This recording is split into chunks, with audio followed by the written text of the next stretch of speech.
Welcome to the podcast, Badass Mother Hustler, where the grit, stress, and the beauty of motherhood and entrepreneurship meet.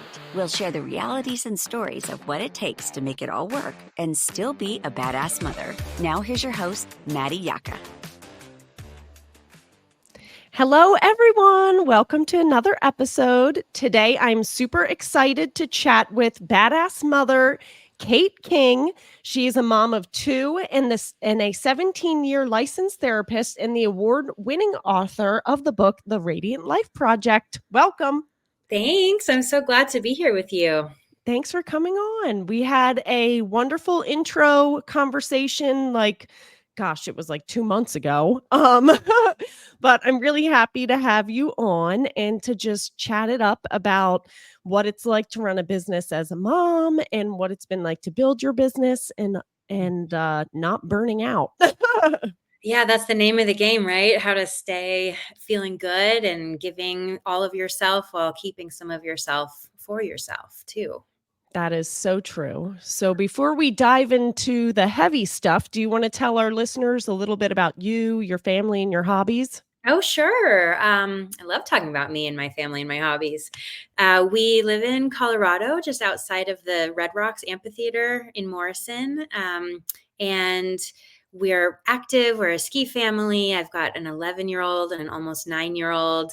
It's busy. Middle school and elementary together is just a juggle.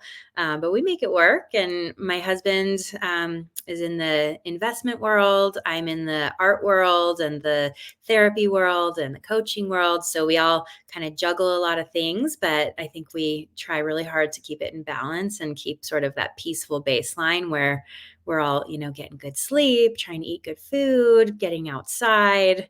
So that's a little snapshot of my life. Those are all the things that are great to do, but are sometimes hard to accomplish. Sure. And it's not always in balance. Sometimes we have to do a little reality check and realign ourselves. Yeah. So you are a therapist and you do art and a whole bunch of other things. So does entrepreneurship run in your family? Kind of. I mean, my dad's sort of a jack of all trades. He was always doing lots of different creative projects. He's also an artist. My grandmother was an artist. So I had a lot of exposure to creativity from the very beginning, which sort of naturally led me, I think, towards becoming an art therapist and integrating that in with my psychotherapy practice. But I don't know. I think entrepreneurship might be just a personality trait. I feel like, it's always exciting to be coming up with ideas and then watching them grow and putting in the work to sort of water them, watch them bloom, change them around, start something new. Unlike my dad, I have a really good way to see things through. My dad's kind of like, a little bit non-committal, I would say. So I sort of took his inspiration and grounded it a little bit more in clinical practice and these, longer term commitments. So growing up, what was it like having all of these adults that were into art? Like, would you watch them or were you part of it? How do you think that you started to really like it? Well, my dad is a stone sculptor. And so he used to get me these little chunks of stone with these little filing tools and just sort of feeling like the manual labor of it and having dust flying all over the place while he'd be creating something, gorgeous and smooth and abstract. So I do remember being in his workshop a bit. And I also went to art classes with my grandmother. We lived in the Aspen area, and there's an amazing art studio there called the Anderson Ranch. It's kind of a world-renowned place for artists in residency and a lot of different art classes. And so my grandmother and I used to do classes there.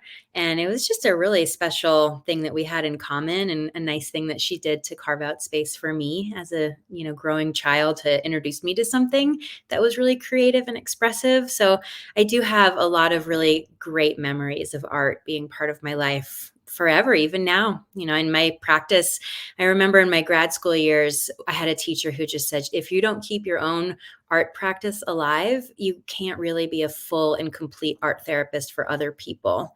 So I really keep that close to my heart, and I'm always making something on the side. Yeah. So what type of art do you do now? A little bit of, Mixture, some watercolor. I like pen and ink a lot. I like color a lot, really bright and meaningful artwork. Everything that I make is just steeped in meaning. I've actually made an oracle deck out of a lot of my images because they're so meaningful that I find that they can intuitively guide people and they're sort of infused with some of my therapeutic energy. So, like right now, I'm working on an image about heart coherence because I've gotten really deep into the heart math research of how the brain and the heart can connect and kind of guide people into a clearer, more grounded life and intelligence when you include the heart. So I'm creating art to sort of explore that and take it into the metaphorical process of lines and shapes and colors. So that's kind of an example. That's really cool. I unfortunately don't have an artistic bone in my body. My family was more athletic, but my 5-year-old, she is super, super into arts and crafts, and she'll sit at the kitchen table and, like, she'll just be in either drawing or doing Play-Doh or something for, like, 30 to 45 minutes, Oh, and wow. I'm like, "Wow, I've gotta get her in some sort of art classes," so I'm gonna look into that this fall. Yeah, and I think we all do have it, even for people like yourself who might, not own that part of yourself. I think we're born with the ability to express and create. Our ancestors were drawing on the walls of caves and using natural materials to express themselves. So I think sometimes, we get the creative impulse kind of squashed out of us by early educators who tell us that we're not good at art, or we get judgmental of ourselves. And so it's really powerful to reawaken that creative process and kind of discover it again as an adult. And even as a mom, if you're making art with your kids and it doesn't have pressure, it's just silly and playful. And remembering that it doesn't have to be something that you hang on the wall or you sell at a gallery. Like, it can just be for the expression, more about the process than the product. Yeah. So, I just put that there for you in case you want to I explore it. mean, I do like sitting with her and doing things, but I feel like I'm not great in the sense of, "Let me draw this picture and it's gonna look." Oh my god, my son who's 2, he's like, "Draw me a tractor." I'm like, "Here, buddy, here's my best shot." Yeah, that's the judgmental piece that we get as adults where we get attached to the outcome and the product, and we forget that it's really just about moving creative energy through our bodies and using art as a tool and a medium to do that. So it's kind of, an invitation back into the playfulness of just using art rather than attaching to the outcome. Yeah, so how do you I think this is a good segue into how you use art, with your therapy. So, art therapy is a completely individual path in psychotherapy. It's got its own master's degree, its own credentialing board. So, I am a board certified art therapist. I did a 3-year master's program to set me up for that. And it's all about using art to explore the landscape of the inner self. And it can be deeply experiential, it can be analytical, it can be just art for the sake of healing, or art for psychotherapy. So there's just different intentions of it. Just science shows that sitting down and making something, even if you're just doodling in the side of your margins while you're, in class or listening to something, watching a movie, that's really regulating for your nervous system. It soothes the parasympathetic nervous system, which sort of hits the brakes and helps you slow down. So it creates that outlet. But also, if it's used in a psychotherapeutic, analytical way, you can look at your art after you create it or even during the process, and you can dialogue with it. You can ask questions of yourself, like, wow, why did I use these colors? Or my lines are really sharp and jagged. How might that correlate with how I'm feeling in this moment? Or, gosh, I keep drawing trees. What is my own analysis or amplification of what trees mean to me? Maybe it's about growing, maybe it's about grounding, maybe it's about what I have to offer in the fruits or the flowers of the trees. So having an art therapist with you is kind of it's a beneficial kind of peek into the psyche of the unconscious, and it lets you know what's going on with you on a level that you might not be aware of. Yeah, so do you have people reaching out to you asking you for your services, or are there people going to other people and then that person's like, "Hey, you should talk with Kate. She can help you." A little of both because I've been in the field for so long. I have a really beautiful little web of word of mouth community. But there are people who know about art therapy and they seek it out. And there are directories, just like you can go to Psychology Today and find a therapist. You can go to the American Art Therapy Association website or the board in your state. Like we have the Colorado Art Therapy Association, and there are profiles for art therapists on there. So you can sort of shop and see if you need one for your kiddo, if you're looking for yourself. Art therapists can do group work, individual work. I do art on retreats and in workshops. And so there's different levels of depth. There's art therapy in inpatient settings and hospitals and psychiatric units. So there's actually been a lot of research on the benefits and efficacy of art therapy for mental health, for trauma healing, for nervous system regulation. So it's kind of becoming a little bit more well known. And luckily for us, Princess Kate over in the UK has been really sharing art therapy and kind of teaching people that it exists and what it is. And so thanks to some of the celebrities, who have a lot of large platform Yeah. space, art therapy is well known now, I would say, more well known than it used to be. When I first started, people would be like, "What? Are you finger painting or No. is this just for kids?" And I always tell them, "No, this is for every demographic, every age group, every socioeconomic, across all different expanses of life. Art has been proven to heal and to support. So it's a really cool tool for people, especially people who might come like you and be like, I don't know, I'm not a good artist. That can be so healing for people to just remember that they have this and it's a tool they didn't realize, but it's something really helpful for them. Yeah, now I'm like, maybe I should sign up for a beginners, adults, anything art class and just let it flow. Oh my gosh, I would love to talk to you after the fact and see what it opens up for you. Yeah, I'll have to look into that too. But how does someone know if art therapy is for them or if they choose art therapy versus a different therapy? A lot of times people will come to art therapy if they're already comfortable with creativity, if they make art and maybe they're trying to do a little bit of deeper work, they're looking into their mental health or they have some trauma they're ready to heal, and art feels like a convenient way to enter it because it's already safe for them. So that's sort of one archetype of my clients, but there's another archetype that comes to me also where they've tried everything and they've done talk therapy for years. They've done CBT, DBT, all kinds of things, and nothing seems to work. And so they're trying to look out of the box for something a little different. And maybe they came across an article of art therapy. Maybe someone told them about it once, and they're kind of in that state of like, I'll try anything. I just want relief.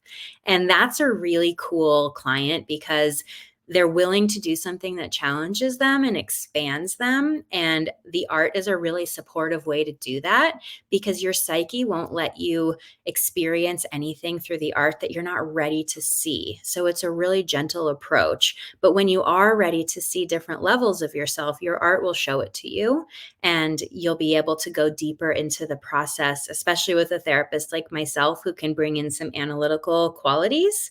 And it can be really healing for people to see an external representation of what's happening internally so that they can talk to their art and about their art without feeling like it's too direct towards themselves, right? Like Yeah. it's easier to talk about the big mess that is your art than the big mess that is your life or yourself. And then to create the bridge between those two things in a safe way and kind of bring the nervous system and the brain on board for understanding and for processing. And it's just a really beautiful process to see that unfold. Yeah, that's really neat. How many clients are you working with at a time? And are they in person or do you do stuff through Zoom? Both now, thanks to the COVID era, we now have access to virtual therapy where before it was a HIPAA was kind of a no-no. So, because of, hackers and Yeah. confidentiality issues online. But now we figured out how to do that. And I'm actually working in a coaching capacity right now so that I can work with clients who are out of state. And I work with people all around the world. So my caseload right now, it's a little different than it used to be. I used to be full time and, see clients 5 days a week, but now I'm writing and I'm speaking and talking to amazing people like yourself. So my private practice is a little bit smaller, but it's still really vibrant. And I do see people in person in my Littleton office near Denver and, around the world too, which is really cool. That is so awesome. So you've been doing this for 17 years? Hmm. Yeah, and uh, so you have a 11-year-old, you said, right? Yes. So your business was established for almost a decade before you had kids. What was it like to throw in being a mom into the mix? It was not great. It was rocky. I was really sort of plug and play at that point. Like, my business was a well-oiled machine. I knew how to navigate it. I had a great network, a great influx of clients. And then I had a baby, dropped right into the middle of it. And like babies do, my first made a big splash in my life, in my marriage, kind of disrupted things for a long time, and actually led me towards writing my first book, which is called The Authentic Mother. And it wasn't really supposed to be a book. It was more my own processing of, why don't people talk about the authentic experience of motherhood? And I think they do now. Writing this book back in 2014, I felt very isolated and alone in my experience with a new baby and trying to juggle work and entrepreneurship and family and social life and my in-laws, all the things. So I started to do some of my own creative directives around looking for insight in motherhood.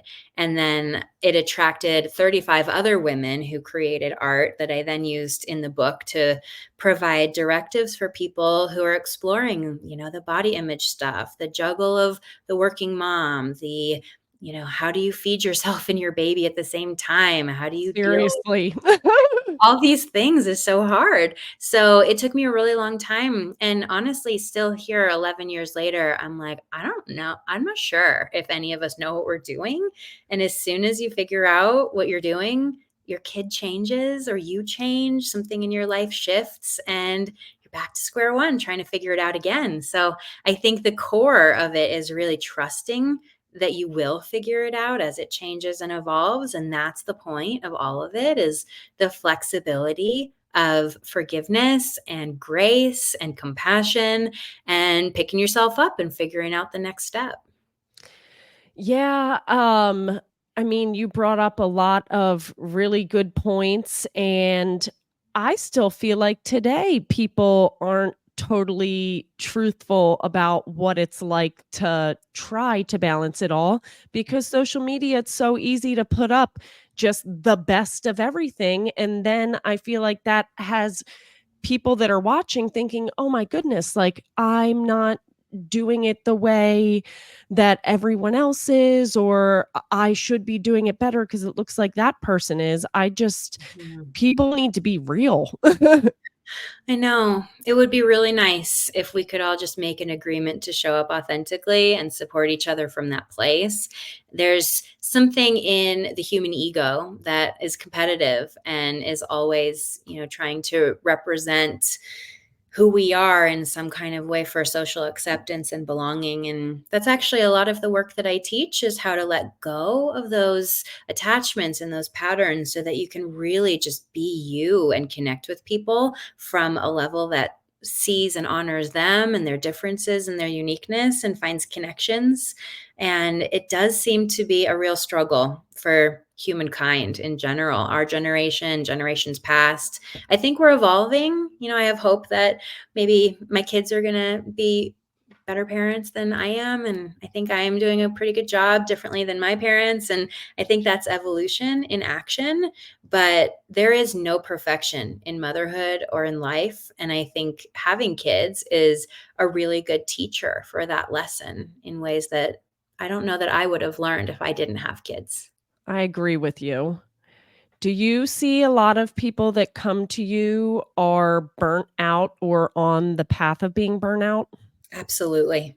Absolutely. Especially working moms, I would say, because the juggle is just really hard. Even moms who don't work out of the house, but if their mom job is their full-time job, it's just exhausting with all the scheduling, with the sports, trying to take care of yourself, trying to get your kid their medical attention. And we have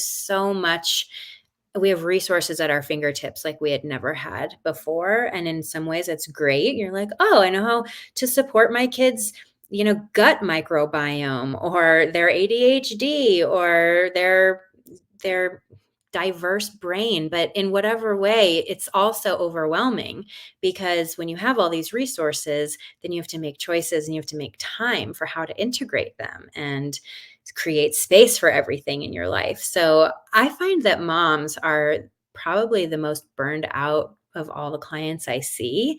And they're just yearning for space and for space for themselves because their priority has become their kids because it feels, you're so responsible for these little people. We're not like giraffes or horses that come out walking and they do just fine a few weeks later. Like we really need our parents to take care of us. Research shows now that our brains aren't even fully developed until we're 28 years old. 28? Oh my god. For a long time, the research was showing 25, but new research now, especially for boy brains, is showing 28 is when the prefrontal cortex comes really completely online. So it's really interesting, if you think about the juggle of parenting and how influenceable our kids are little sponges. They're in recording mode for the first 7 years of their life because their brain waves don't have access yet to the alpha or the beta brain that kind of is the focused taking in information where we spend most of our time as adults. Before age 7, kids spend most of their time in theta or delta, which is either sleeping or recording. I mean, theta is the brainwave where people get put into for hypnosis. And Okay. so up till age 7, that's a dominant brainwave for our kids. And they are recording. They're learning, what's this world about? What's my place in it? Can I trust my caregivers? What does it mean about me if I do something wrong or bad? And they're recording all of that. And then after age 7, that's the program that they're living based on. And so that's why our early childhood has such an impact on us. What is your thoughts on tablets and social media and all that stuff for younger kids? It's such a hot topic right now. The Anxious Generation is a book that I think I everyone should read. just read that. That's why I asked you. So good. I Freaking really think awesome. everyone should read it. I mean, even in my kids' elementary and middle schools, at the back to school night, the principal was like, please read this book. Oh, wow. Yes. So the basic guideline is no smartphones until high school and no social media until 16. You should not be on social media unless you can get a driver's license and operate heavy machinery. I mean, that is really the development of the brain that is required to be able to healthfully engage with social media. And even thereafter, I mean, think of all the adults that we don't handle social media well, even in adulthood. So I how can we know. expect our kids to do so with their evolving brains? So I think we're at a tipping point right now where we're getting a lot of great research that's showing us truly how dangerous screen time is. And I think soon we're going to start to see some regulation around this. But right now, it's sort of like a loose cannon. And I think a lot of parents have a hard time saying no to their kids when their kids say, well, everyone else has this and I want this. So I think the watches are a really cool way for parents and kids to have a tool that lets them text and call and stay in touch and coordinate pickups and drop-offs without having access to all the apps and the social media platforms. And the Right. whole internet, unfiltered Right. internet. Right. So I would say, as long as possible, if you can keep your kid on a watch without giving them a phone, that's fantastic. But the tablets, the access to YouTube, it's something that I think we need to put a lot of filters on for our kids. We need to be aware of, and it's also a really great opportunity to start building trust with your kid and talking about them and saying, look, it's not that I don't trust you. I don't trust the devices. I don't trust the internet because you might be doing everything right. You might be showing up in a really pure and innocent way, and an ad can come through, or YouTube can suggest a video for you that is so wildly inappropriate. You weren't searching for it. And there's these adults online who are now looking for young kids to take advantage of, and they're getting really smart with how to do that.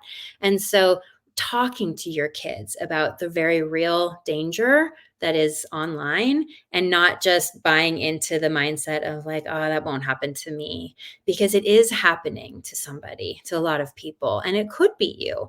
So I just really encourage parents to pay attention and to limit screen time. Try not to use it as a babysitter. I know it's really hard because it works well for that. And sometimes, especially if you're a working parent and you're not done yet with your work day and your kid pops in from school, or, there are things that you got to get done. I would encourage parents to create a list of other things that are not screen time, almost like a menu. Like, Yeah. can you make art? Can you read a book? Can you write a story? Are you willing to play with your stuffies? Can you make up a dance and then show me later? All of these kinds of ideas, make beads, make best friend bracelets. All of these are ideas that can just be easy if they're already written down and your kid's kind of scrambling around your feet and you're like, get out of here. I got to get my work done. Go to the menu and pick something off the menu to do for the next 20 minutes. The menu is such a good idea. Yeah. Sometimes in the moment, you can't think of something. So it's nice to have it already written and ready for you to reference. And then your kid they have the power of choice. Like, you can read, you can create, you can go outside, you can build a fort, whatever you want, but you cannot do screen time. Yeah. So my kids don't watch a lot of TV, and they Mhm. actually don't have tablets at all unless we are traveling more than 2 hours away. And then I download videos for them to watch. Mhm. But we don't let them watch YouTube because unless we are in the room with them, because of the reason that you brought up. There are sickos out there that take little kid cartoons and they turn them into something that is totally inappropriate, and that can be the next episode that shows up. Yeah. It's and our kids, they're very pure, they're very trusting, and they don't know. They don't know what they don't know. They don't know Yeah. what's dangerous. And honestly, most parents also don't really know how deep the rabbit hole goes on the internet and how dangerous it can be, because I think at our core, a lot of people assume the best, and we can't imagine that someone would take advantage of our kids in ways that might be really sexualized or really violent. And we just cannot wrap our mind around, who are these people and why would they do this? But that doesn't mean it doesn't exist. So it's good for parents to not do the ostrich thing and bury their head in the sand. It's good for parents to do this research and learn what's out there so that they can protect their kids and face the danger instead of hiding from it. And that way, I think, if more parents have this knowledge, then it becomes more commonplace for parents to say, well, yeah, at a sleepover at my house, we're not going to be playing video games. We're not going to be watching R-rated movies. We're going to be playing Monopoly, and Yeah. maybe we'll be creating artwork. And that makes it a little bit easier for the kids too, when they know that they have a community of adults who are looking out for them rather than adults who are checked out, not paying attention. I imagine that your kids at age 11 and 9 Mhm. or 8, that they are, maybe asking for cell phones and to have social media and stuff. What are you seeing? Or how are you handling that? So can you say that again? Hello? Oh, no. Are we breaking up? Kate? Hey, Oh, Kate, do you hear me? Hey, Kate? Hey, Kate? Hey, everyone listening. okay, I Oh, am you here do again. Can you Yay, you see and hear hear me? me? Yeah. You hear me now? Hey, Kate. I'm here. Can you hear me? Okay, yeah. Okay. So as a parent of like 11 and 8 or 9-year-old, how are you dealing with the tablets and the phones and the screen time stuff? I am being really honest with my kids about the research, and I'm setting expectations for them that smartphones can happen in high school, social media can happen at 16. And this is why it's because I'm protecting your brain. And it's because I don't want to put you in a position where you're exposed to something that you're not going to know what to do with. And they understand that expectation. And I think based on my parenting, I follow through with what I say to them. So they know that I'm not going to give them a phone earlier. Like they know that that's the boundary. Do they hang out with kids that are kind of on the same wavelength, like their parents agree with you and none of them have phones? Or are you kind of like battling against the tide right now? We're battling. Yeah, we've got probably 2 other families that are close to us who are on the same page, but everyone else has phones. And some of these kids, they've got all the devices. My son has a friend who has a virtual reality headset and an iPad and an iPhone and an Apple Watch, all the things. And so we talk about, how every family can do things how they want to do things, and it's not our place to judge or criticize anyone else, but this is how we're going to do things. And if I'm wrong later on, I will admit that and apologize. I say this to my son. I'm like, if I'm messing you up by not giving you a phone, I promise I'll take accountability for that later. But I really think that later we're all going to be glad for this boundary. And I think it's possible that the friends who have all of these devices, their parents might take them away pretty soon with this research. Like, I think it's okay for parents to know that you can change your mind about what you've given your kids access to. You can take the phone back. You can say, you know what? I know I told you Instagram was okay, but I've learned some new things, and now we're going to log off for a few years and I'll give it back to you when you're 16. That's okay. As a parent, you're allowed to change your mind. Yeah, that's And awesome. like, if your kid's mad at you, it's okay. That's your role. You're not supposed to be your kid's best friend. You are your kid's protector. And sometimes we have to update what we know, and we have to say to our kids, gosh, I think I was wrong before. Or I didn't have all the information before. And now that I do, I'm going to change some things. Yeah, that is true and very good advice. So balancing motherhood and being an entrepreneur is not always smooth sailing. It is sometimes a little bit stressful. What for you has been stressful about managing both roles? I think it's just been very hard for me to have time to get what I need to get done, and also have some good juice left over at the end of the day for my kids. It just, I think a lot of us feel this time scarcity or time poverty where there just aren't enough hours in the day. And I'm specifically feeling it this year because it's the first time my kids haven't been in the same school with the same schedule. So my daughter is on like a 7 to 2:30 time frame, and my son is like 9 to 4. And so it makes my workday really short, and it's created the need for me to have kind of a village of carpool and friends who help out, but then their kid gets sick and we have to last minute pivot, and it's like this whole other mental load that I have to carry as a mom. And then I come to my laptop and I feel like, do I have time to eat today? Do I have time? Like, is there time? Do I have to shower today? You know? So, and let alone, can I go to a bar class or go for a walk today? So there's just so many things. And that has been the biggest juggle because I want to be good at all of them. I want to remember to floss my teeth. Like, it's important for me to respond to emails within 24 hours. I have clients who sometimes have crisis and I have to handle that at 10 p.m.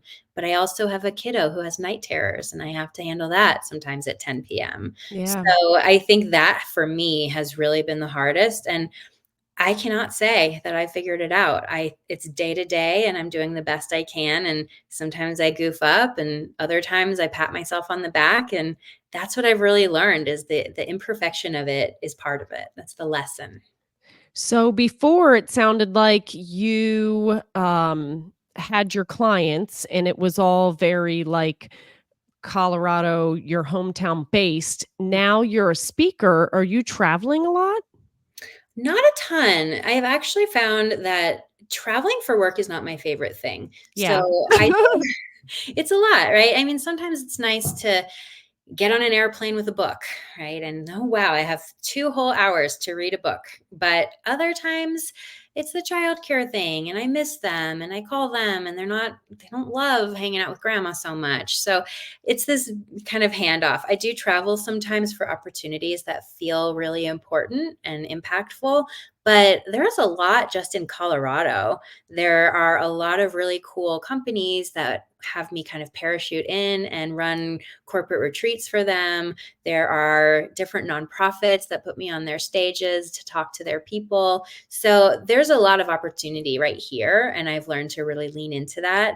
And with the writing, it's great because a book can reach everyone and anyone for a very low cost. And I learned that during the COVID pandemic when I was just inundated with the amount of help that so many people needed with their mental health. And that's when I wrote the Radiant Life Project, because I was thinking, how can I help all these people? Like, here's everything I know in a big masterclass. Read it, and Yeah. email me with your questions. So that's what I was gonna ask you before we pivot to our wrap-up questions. What is that book about now, your second book? So, the Radiant Life Project is essentially a download of much of what I know as a therapist. It's a masterclass in self healing that people can do at their own pace. They can do for the low cost of a book. They can create community and book clubs around this work. I have offerings throughout the book that are experiential things you can practice in the moment, journal about, talk to people about, so that you can integrate the work into your life. And it's a pretty expansive resource because there's nothing that drives me nuts more than a self-help book that just talks about the same thing for like 200 pages until you feel like you're bored. Yeah. My book is a journey that takes you every single chapter through something new and into different depths of yourself through different psychological modalities. I include some Buddhist philosophy and psychology because I have a background in transpersonal counseling, which is from a school that was founded by a Buddhist monk. So I've got some really cool spiritual components in there. I talk about neuroscience, the nervous system, trauma healing, trust, working with your thoughts, working with your heart, working with your art materials. So it's a very expansive, eclectic resource that can kind of meet readers wherever they are, whether it's day one of their experience or if they've been doing therapy for years and they're just looking for the next level. So it's kind of my offering to the world for something that I feel is missing in the field of really plugging in the work to your real life and doing it in an accessible way. That's amazing that it covers so much. If people wanted to get it, where could they find it? It's everywhere online on Amazon, Barnes and Noble. My publisher, Roman and Littlefield, has it on their website. It's on my website, theradiantlifeproject.com. And yeah, you can email me too, and I can get you some discount codes. You can contact me through my website. But it's pretty easy to find online. That's awesome. So we've been chatting it up for a while. We are going to pivot over to our rapid fire 5 and 5. So the first question is, what does your ideal chill day look like? I would love to have the entire day to myself. And I'd probably go for a really nice long walk in the morning, listen to an inspiring podcast that maybe teaches me something, maybe some astrology, tell me about my week and my life. And then I would make some delicious food for myself. I would enjoy reading, usually read 3 books at a time. And so I'd pick the one that feels most important. And yeah, I would just kind of hang out. Maybe if it's a nice day, I would hang out on the porch, be present, do some meditating, maybe make some art. You would keep it slow and not hustle around. I wouldn't see anyone. I would spend the whole day with myself. Yeah. What are you currently reading or listening to? I don't know how you read 3 books at a time. I'll I'm 1 tell at a you, time, but I like 3 because I read a fiction, a psychology or science learning book, and a spirituality type inspiration book. And depending on my mood, I can usually pick from one of those 3. So that's why I read 3. Right now, one that's very interesting is I'm reading The Memoir of a Sociopath, which is so interesting because you almost never talk to a sociopath who admits that they're a sociopath or even knows it. And this is written by an author who's actually a licensed psychologist and a diagnosed sociopath. So it's this really juicy, interesting look into her mind and her life. And this is not a demographic that I was trained a lot in grad school. So I'm learning about sociopathy and maybe some of our misconceptions about it and some of the ways that I guess 1 in 25 people are sociopaths. So Oh, wow. probably important to be able to recognize and know these people. Yeah. What's it called again? Memoir of a Sociopath. All right. What's your favorite app or tool you use as an entrepreneur, a mom, or both? My favorite. I don't like apps, to be honest with you. I would say it's probably just my email. I try to keep it really simple and streamlined. I try to keep myself off my device so that not only am I modeling that for my kids, but I'm also protecting my own mental health. So if I'm not doing email, I use my Kindle and I read books. Yeah. Yeah. Yeah, I love that. What's the song that you blast the shit out of if entrepreneur mom life is too much for you that day? Ooh, what is the song? I don't know if I have a song, but there's a little punk rock freestyle skier inside of me. And I really like punk rock. I really like loud classic rock like AC/DC. And I actually have a playlist that is called Unapologetically Noisy AF. So I'll blast that playlist. Did you name it that or you found it on That's what Spotify? I named it. I love that. That's Yeah. awesome. And then to wrap it up, what's some advice that you can give a struggling entrepreneur mom? Say no to everything that isn't a full body yes. If it's not a hell yes, it's a no. Yeah. Listen to your body. Mhm. Yeah. Awesome. All right. So, thank you so much for coming out today and sharing all your wisdom with our listeners. If they wanted to reach out to you, what is the best way for them to reach out? My hub is theradiantlifeproject.com. I'm also on the social media platforms at the Radiant Life Project. So reach out, send me DMs, send me your emails, your questions. If you read my book and you have questions, let me know. I love to engage with my community and I'm very responsive. So really feel free to reach out. Awesome. Thank you again for coming on. Thank you. And I am going to leave everyone with a quote like I always do. Will it be easy? No. Will it be worth it? Absolutely. All right, everyone. See you next time. Thank you for joining this episode of Badass Mother Hustler. If you loved this episode as much as we did, and it left you feeling inspired and empowered, give us a quick like and subscribe, and we'll invite you back to our next episode. And be sure to share us on your socials and visit our Instagram, Badass Mother Hustler Podcast. We'll see you next time.